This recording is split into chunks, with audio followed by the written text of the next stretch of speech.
Almost every second person who has chronic joint pain says that the pain becomes worse hours before the weather actually changes. On the other hand, when the weather shifts, migraine attacks increase, and even people with sinus problems feel the weather change earlier than others. That's why we'll talk about why we feel weather changes, which conditions are most common, and what can be done to minimize the pain and discomfort associated with weather fluctuations. The first reason is arthritis, especially osteoarthritis. Osteoarthritis is one of the most common conditions in adults. After 60, it affects 1 in 3 women and 1 in 5 men. These joints already have thin cartilage, low-grade inflammation, and sensitive nerve endings, which means that even small environmental changes are enough to produce noticeable symptoms. When the weather changes, the most important factor for these joints is drop in atmospheric pressure. Before rain or temperature change, air pressure starts to fall.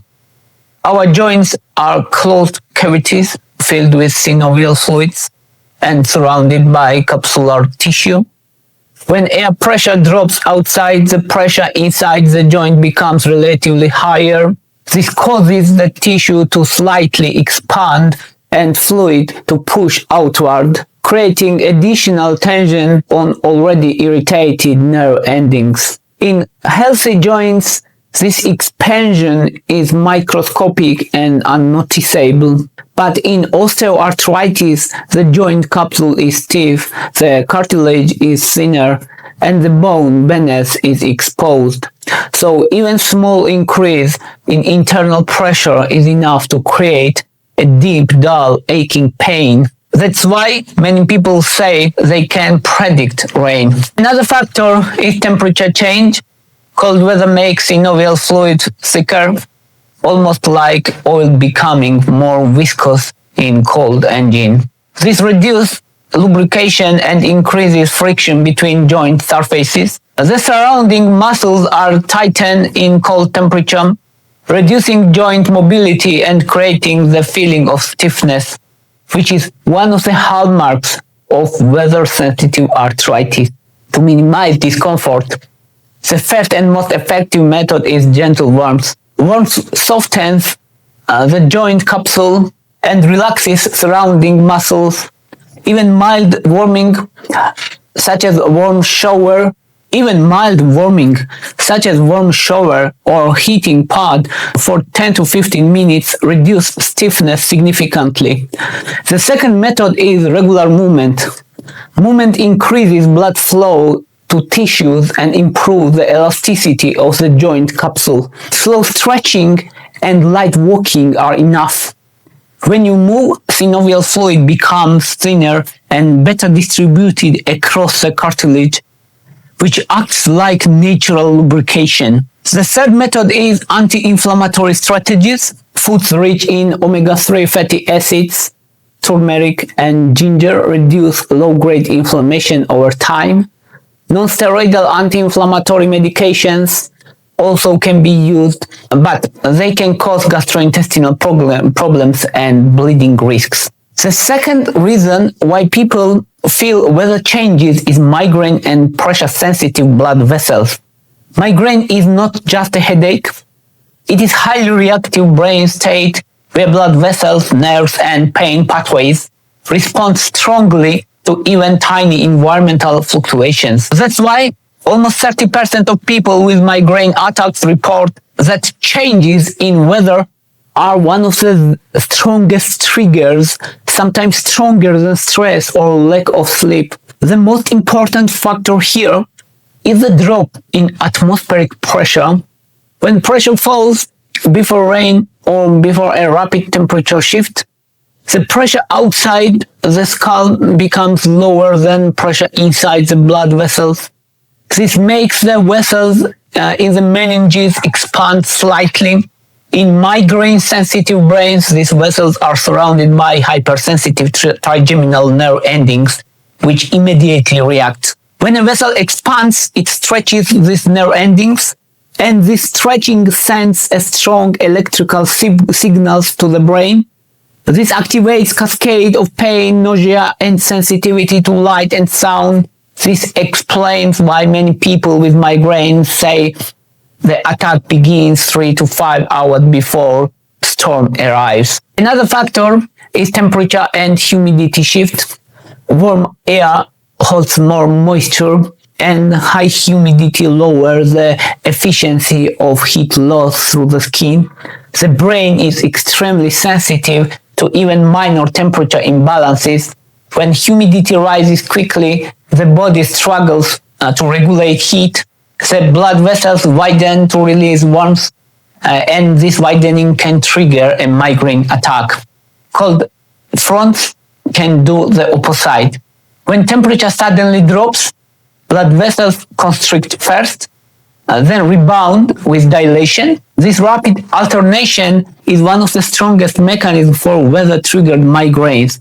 To minimize the discomfort and reduce attacks, several effective strategies exist. The first method is environmental stability. Keeping indoor temperature steady helps prevent sudden vascular reactions. Avoid very warm shower after spend time outside in cold weather. Also protects against rapid vessel dilation. The second method is hydration. Even mild dehydration thickens the blood slightly and lower vascular flexibility. The third method is magnesium. Magnesium relaxes blood vessels and stabilizes nerve activity. It is one of the most studied natural support for migraine. Many adults don't meet their daily magnesium needs, which increases vascular reactivity during weather changes. And third reason many people feel weather changes is sinus pressure sensitivity. The sinus are hollow air-filled chambers inside the skull, lined with delicate mucosa and connected to nasal passages by tiny openings. Under normal conditions, they balance internal and external pressure smoothly. But when the weather changes, especially when atmospheric pressure falls, the air trapped inside the sinus expands relative to the outside environment. The pressure inside the sinus cannot equalize quickly, and the mucosa becomes stretched and irritated. That's why many people feel heavy, tight sensation, forehead pressure, pain around eyes hours before rain. To reduce this discomfort, warm steam softens mucus and allows to reduce this discomfort. Warm steam softens mucus and allows better pressure equalization. Hydration keeps secretion thin. A warm shower or breathing moist air reduces the tightness in the face. The fourth reason people react to weather shift is old injuries and scar tissue sensitivity. After a bone fracture or ligament tear or muscle injury, the tissue never returns to their original structure. The scar tissue is stiffer, holds less water, and has altered nerve pathways. This tissue expands and contracts differently during pressure and temperature changes. When atmospheric pressure drops, relative internal pressure of this injured area increases slightly, and because scar tissue is less flexible, it creates pulling pain, tightness, or deep aching. Many people with old fractures in the wrist, ankle, ribs, or spine say they can predict a storm because the injured region becomes heavy or sore. Temperature changes intensify this effect. Cold weather reduces blood flow to the scar tissue and surrounding muscles.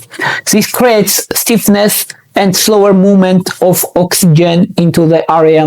The near-old injury becomes more reactive, sending stronger signal to the brain. This explains why people with old sprain or fracture, even from 10 to 20 years earlier, feel discomfort every time the weather shifts. To minimize this pain, warmth is the most effective approach. Heat increases blood flow, softens scar tissue, and relaxes light muscle around the old injury.